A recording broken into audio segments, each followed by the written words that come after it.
നമുക്കൊപ്പം ഈ മണിക്കൂറിൽ ഒരു അതിഥി കൂടിയുണ്ട്. മഴയെക്കുറിച്ച് എത്ര ദിവസം ഈ മഴ ഉണ്ടാകും, എന്തൊക്കെ സാഹചര്യങ്ങൾ, എന്തൊക്കെ ശ്രദ്ധിക്കണമെന്ന് പറഞ്ഞു തരാൻ വേണ്ടി കുസാറ്റിലെ അസിസ്റ്റന്റ് പ്രൊഫസർ എസ് അഭിലാഷ് ആണ്.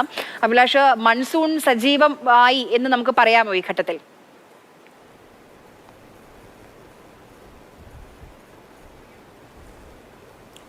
തീർച്ചയായിട്ടും മൺസൂൺ സജീവമാകുന്ന ഒരു കാലഘട്ടത്തിലൂടെയാണ് കടന്നു പോകുന്നത്. പ്രത്യേകിച്ചും ആഗോള മഴപ്പാത്തിയായിട്ടുള്ള മാഡൻ ജൂലിയൻ ഓസിലേഷൻ അത് ബംഗാൾ ഉൾക്കടലിൻ്റെ കിഴക്ക് ഭാഗത്തു നിന്നും പസഫിക് പടിഞ്ഞാറൻ പസഫിക് ഓഷ്യനിലേക്ക് മാറുന്ന ഒരു സിറ്റുവേഷനാണ്. അപ്പോൾ ഇത്തരം സമയങ്ങളിലാണ് പൊതുവേ കിഴക്കൻ ബംഗാൾ ഉൾക്കടലിൽ ന്യൂനമർദ്ദങ്ങളും ചക്രവാത ചുഴികളും ഒക്കെ രൂപപ്പെടുന്നത്. അതോടൊപ്പം തന്നെ വടക്കൻ കേരളം തൊട്ട് നമ്മുടെ ഗുജറാത്ത് വരെ നീണ്ടു നിൽക്കുന്ന കൊങ്കൺ തീര മേഖലയുടെ വെളിയിലായിട്ട് ഒരു ന്യൂനമർദ്ദ പാത്തിയും നിലനിൽക്കുന്നുണ്ട്. അപ്പോൾ ഈ ഒരു സാഹചര്യം എന്ന് പറയുന്ന ഒരു ടിപ്പിക്കൽ ക്ലാസിക്കലായിട്ടുള്ള ആക്റ്റീവ് സിറ്റുവേഷനാണ്. മൺസൂൺ സജീവമായിട്ടുള്ള കാലഘട്ടത്തിലേക്ക് കടക്കുന്നതിൻ്റെ എല്ലാ ഘടകങ്ങളും ഒത്തുവരുന്ന ഒരു സിറ്റുവേഷനാണ് കഴിഞ്ഞ 1-2 ദിവസമായിട്ട് നിലനിൽക്കുന്നത്. പ്രത്യേകിച്ചും ഒരു ചക്രവാത ചുഴിയായിട്ട് നിലനിന്നിരുന്ന ഒരു സിസ്റ്റം ബംഗാൾ ഉൾക്കടലിൽ ഒരു ന്യൂനമർദ്ദമായിട്ട് ശക്തി പ്രാപിച്ചത് ഇന്നലെയാണ്. അതിൻ്റെ ഒരു പ്രഭാവം അടുത്ത 1-2 ദിവസം കൂടി കാണും.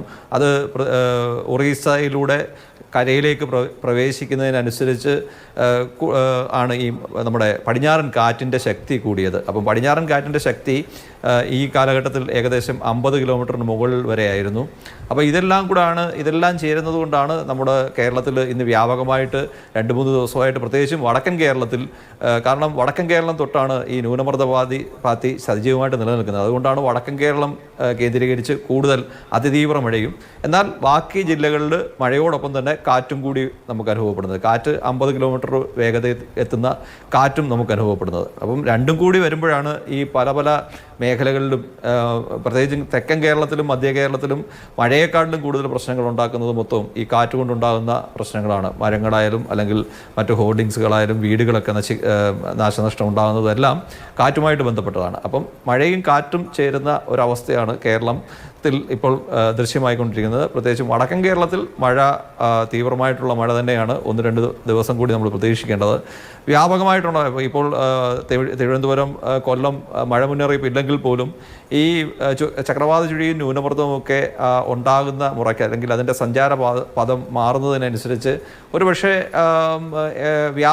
കേരളം മുഴുവൻ വ്യാപകമായിട്ട് ഉള്ള ശക്തമായിട്ടുള്ള മഴയാണ് പ്രതീക്ഷിക്കുന്നത് അടുത്ത 2-3 ദിവസങ്ങളിൽ.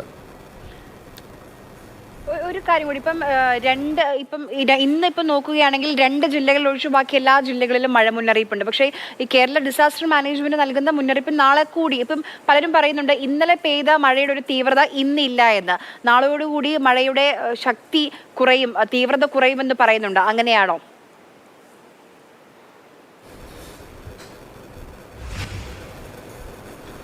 അതെ, ഈ ഓരോ സ്പെല്ല് വരുമ്പോഴും ഏറ്റവും കൂടുതൽ മഴ ലഭിക്കുന്ന ഒരു ദിവസം കാണും. അത് ഒരു പക്ഷേ ഇന്നലെയാണ്. അപ്പോൾ സ്പെല്ലെന്ന് പറയുന്നത് 2-3 ദിവസങ്ങളിൽ 3-4 ദിവസങ്ങളിൽ അടുപ്പിച്ച് ശക്തമായി മഴ ലഭിക്കുന്ന ഒരു സിറ്റുവേഷനാണ് മൺസൂൺ സജീവ കാലഘട്ടം. അതിൽ 1-2 ദിവസമായിരിക്കും ഏറ്റവും കൂടുതൽ മഴ ലഭിക്കുന്നത്. അപ്പോൾ അതിൽ ഏറ്റവും കൂടുതൽ മഴ ലഭിക്കുന്ന ദിവസങ്ങളാണ് കടന്നുപോയത്, പ്രത്യേകിച്ചും ഇന്നലെയായിട്ട്.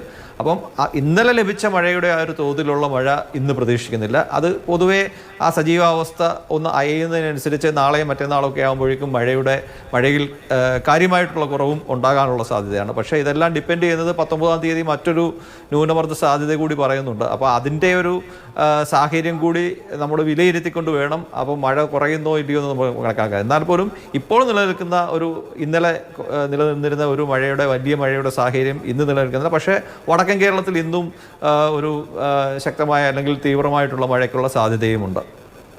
ഇപ്പം ഈ ചിലയിടങ്ങളിൽ ഇപ്പം മഴ നോക്കൂ, ഒരു ജില്ലയിൽ ഇപ്പം റെഡ് അലേർട്ട് കൊടുക്കുകയാണെങ്കിൽ പോലും ചില പ്രദേശങ്ങൾ കേന്ദ്രീകരിച്ച് മാത്രം അതിതീവ്ര മഴ. പണ്ടും ഇങ്ങനെ ആയിരുന്നില്ല എന്ന് പറഞ്ഞു കേൾക്കുന്നു. ആ കാര്യം കൂടി ഒന്ന് പറയൂ. അതായത് ചില പ്രദേശങ്ങൾ ഇപ്പം അതിതീവ്ര മഴ മുന്നറിയിപ്പുള്ള സ്ഥലങ്ങളിലാണെങ്കിൽ പോലും ചില പ്രദേശങ്ങൾ കേന്ദ്രീകരിച്ച് മാത്രമായിരിക്കും മഴയുള്ളത്, അങ്ങനെ പറയുന്നു.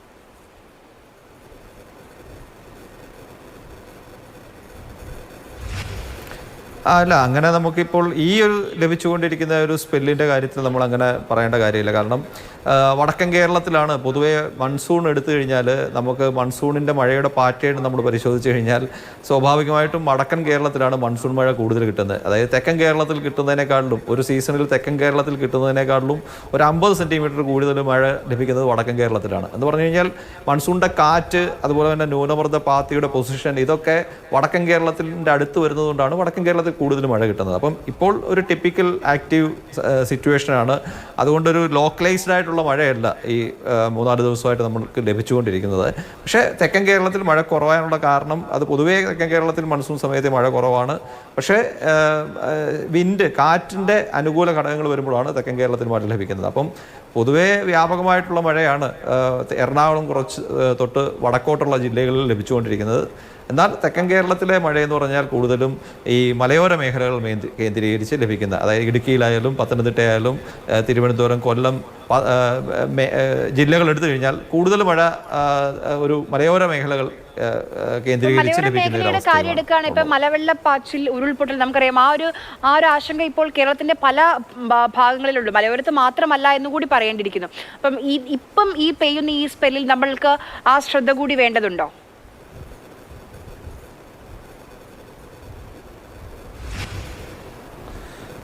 ഇപ്പോൾ പെയ്യുന്ന സ്പെല്ല് ഞാനതാണ് മുമ്പേ സൂചിപ്പിച്ചത്. തിരുവനന്തപുരം ജില്ലയിൽ അലേർട്ട് ഒന്നും ഇല്ലെന്ന് പറയുമ്പോൾ പോലും നമ്മൾ ഈ ഒരു മൺസൂൺ സജീവ കാലഘട്ടത്തിലേക്ക് കടക്കുമ്പോൾ പ്രത്യേകിച്ചും ചെറിയ ഒരു ശക്തമായ മഴ ലഭിച്ചാൽ പോലും ഓൾറെഡി നമ്മുടെ മണ്ണുമൊക്കെ കുതിർന്നിരിക്കുകയാണ്. കാരണം കണ്ടിന്യൂസ് ആയിട്ട് 2-3 ദിവസമായിട്ട് നമ്മുടെ മലയോര മേഖലകളിൽ മഴ പെയ്യുന്നത് കൊണ്ട് പ്രത്യേകിച്ചും മണ്ണുമൊക്കെ അതിൻ്റെ സാച്ചുറേഷൻ ലെവലിൽ എത്തി നിൽക്കുകയാണ്. അപ്പോൾ ഈ ഒരു അവസരത്തിൽ ചെറിയൊരു മഴ ലഭിച്ചാൽ പോലും അത് വ്യാപകമായിട്ടുള്ള മണ്ണിടിച്ചിലിനും ഉരുൾപൊട്ടലിനും എല്ലാം കാരണമാകും. അതോടൊപ്പം തന്നെ നമ്മളിപ്പോൾ കാണേണ്ടത് ഇതിനേക്കാളിലും കൂടുതൽ പ്രശ്നങ്ങൾ സൃഷ്ടിച്ചുകൊണ്ടിരിക്കുന്നത് നമ്മുടെ സമതല പ്രദേശത്ത് ഹൈവേ വർക്കും അല്ലെങ്കിൽ റോഡ് പണിയുമായിട്ട് ഒക്കെ ബന്ധപ്പെട്ട് നടക്കുന്ന മേഖലകളിലാണ് പലതരത്തിലുള്ള മരങ്ങൾ കടപുഴകി വീഴുന്നതും അതോടൊപ്പം തന്നെ വെള്ളക്കെട്ടും ഒക്കെ രൂക്ഷമായിട്ട് അനുഭവപ്പെടുന്നത്. അപ്പോൾ ഇത്തരത്തിൽ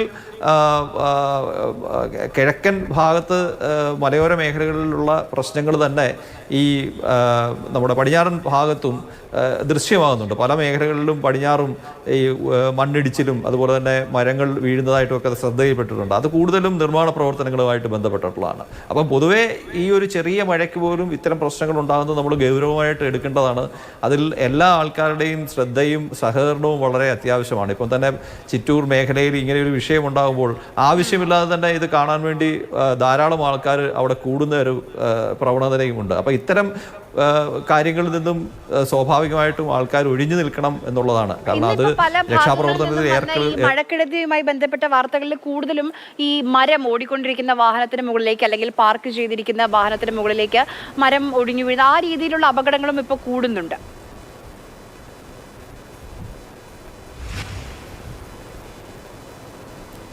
അതിന് പ്രധാനപ്പെട്ട കാരണം ഞാൻ മുമ്പേ സൂചിപ്പിച്ചതുപോലെ മൺസൂൺ സജീവമായിട്ടുള്ള കാലഘട്ടത്തിലേക്ക് കടക്കുമ്പോൾ മൺസൂൺ കാറ്റിൻ്റെ, പടിഞ്ഞാറൻ കാറ്റിൻ്റെ വേഗത ഒരു 50 കിലോമീറ്റർ മേളിൽ ഒരു ചെറിയൊരു സൈക്ലോണൊക്കെ വരുന്ന ആ ഒരു വേഗത്തിലേക്ക് കാറ്റ് മാറും. ഒരു ചുഴലിക്കാറ്റിൻ്റെ വേഗതയിലേക്ക് കാറ്റ് മാറാറുണ്ട്.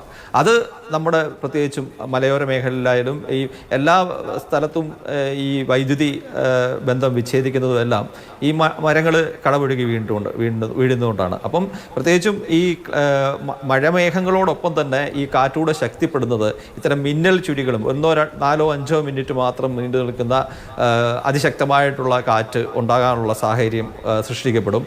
അത് കാറ്റും ഈ മഴമേഘങ്ങളോട് ചേർന്ന് വരുന്ന ഒരു പ്രദേശത്ത് സംഭവിക്കുന്ന പ്രശ്നങ്ങളാണ്. അപ്പം കൂടുതലും കേരളം ഇനിയും ഭാവിയിലായാലും കൂടുതലും ഇത്തരം മിന്നൽ ചുഴികളും കൂമ്പാരമേഘങ്ങളിൽ നിന്നുണ്ടാകുന്ന മഴയും, അതായത് മൺസൂൺ സമയത്ത് പണ്ട് കാലഘട്ടത്തിൽ കൂമ്പാരമേഘങ്ങൾ ഉണ്ടാകുന്നത് വളരെ കുറവായിരുന്നു.